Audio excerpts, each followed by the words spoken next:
बिस्मिल्लाहिर्रहमानिर्रहीम। अस्सलाम वालेकुम नाज़रीन, मैं हूं जावेद चौधरी। 1789 में फ्रांस में किंग लुई 16 की हुकूमत थी। उसके दौर में फ्रांस दो तबकों में तकसीम हो गया। एक वो तबका जिसके लिए फ्रांस जन्नत का टुकड़ा था। ये लोग चांदी की प्लेटों में सोने के चम्मच से खाना खाते थे, 200 एकड़ के घरों में रहते थे। इन लोगों को आम लोगों पर टैक्स तक लगाने की इजाजत थी और इन लोगों को कानूनन 10 कत्ल माफ थे। जबकि दूसरा तबका जरूरियात जिंदगी तक के लिए तरस रहा था। इन लोगों के पास खाने के लिए खाना, पीने के लिए साफ पानी, पहनने के लिए कपड़े और सर छुपाने के लिए छत तक नहीं थी। ये लोग बेरोजगार भी थे, एलीट क्लास के जुल्म का शिकार भी थे, इंसाफ से महरूम भी थे और इन्हें तालीम, सेहत और बराबरी के हकूक भी हासिल नहीं थे। उस वक्त फ्रांस की यह हालत थी कि मुल्क पर कहत पड़ा। लोग शाही महल के सामने इकट्ठे हुए और बादशाह के सामने रोटी रोटी रोटी की दुहाई देने लगे। यह वही वाकया था जिसके आखिर में बादशाह की नौजवान मलका ने कहा था कि अगर इन लोगों को रोटी नहीं मिलती तो ये केक खा लें। उस दौर में लोग रोते रहे और मुल्क का बालाई तबका उनके रोने पर हंसता रहा। नाज़रीन, मैं आपको यह भी बताता चलूं कि उस वक्त फ्रांस में रिश्वत को कानूनी शक्ल हासिल हो चुकी थी और पेरिस में रिश्वत के बगैर मुर्दों तक की तदफीन मुमकिन नहीं थी। सारा सरकारी निजाम बैठ चुका था और लोगों के लिए सांस तक लेना मुश्किल हो गया था। उन हालात में 14 जुलाई 1789 को लोगों का एक छोटा सा ग्रुप उठा। उसने हाथ में डंडे उठाए और पेरिस की तरफ चल पड़े। हुकूमत ने शुरू में इन लोगों को बागी करार दिया और फौज को इन्हें कुचलने के लिए भिजवा दिया। लेकिन फौज के पहुंचने से पहले ही ये छोटा सा ग्रुप हजारों लाखों की फौज बन चुका था। लोगों की यह फौज 1 माह के अंदर पेरिस पहुंच गई।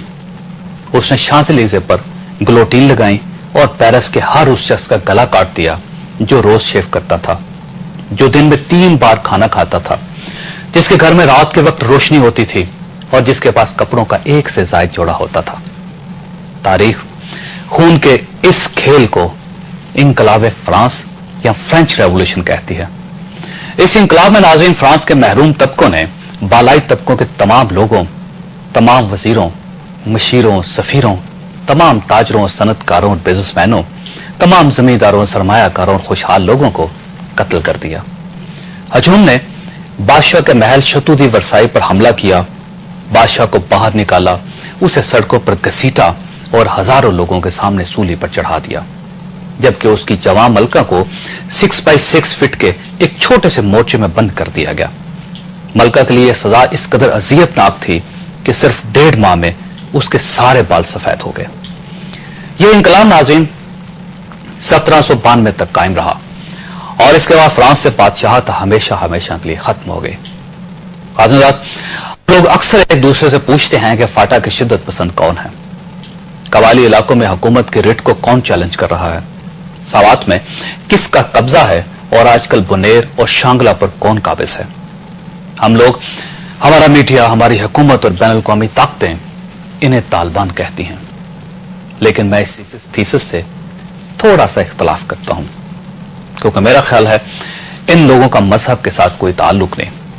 यह पाकिस्तान का वो महरूम तबका है जिसे 60 साल में तालीम, सेहत और रोजगार नहीं मिला। हमने जिन्हें इस मुल्क में इज्जत, इंसाफ और बराबरी नहीं दी और हमने जिन्हें आज तक मोहब्बत नहीं दी। ये लोग पाकिस्तान के वो महरूम लोग हैं जिन्होंने तालिबान का नाम ओढ़कर अपनी 60 साल की बेहुरमती का बदला लेना शुरू कर दिया है। आप गौर कीजिए, इन लोगों के लीडर कौन हैं? इनमें से कोई लिफ्ट ऑपरेटर था, कोई बस ड्राइवर था, कोई कंडक्टरी करता था, कोई इत्र बेचता था और कोई गली गली, मोहल्ले मोहल्ले में फेरी लगाता था। आप गौर कीजिए, पंजाब, सिंध और सरहद के कौन से लोग इन्हें ज्वाइन कर रहे हैं? ये वो लोग हैं जिन्हें कोई बुनियादी सहूलत हासिल नहीं थी। ये सब बेरोजगार, महरूम, बीमार और बेहुरमती का शिकार लोग हैं। चुनांचे ये इस तेजी से आगे बढ़ते चले जा रहे हैं कि मौलाना फजलुर रहमान तक ये कहने पर मजबूर हो गए हैं कि इस्लामाबाद अब इनसे ज्यादा दूर नहीं। सो नाज़रीन, ये तालिबान नहीं है, ये तालिबान के लबादे में फ्रेंच रेवोल्यूशन है और हम इन्हें तालिबान का नाम देकर खुद को धोखा दे रहे हैं।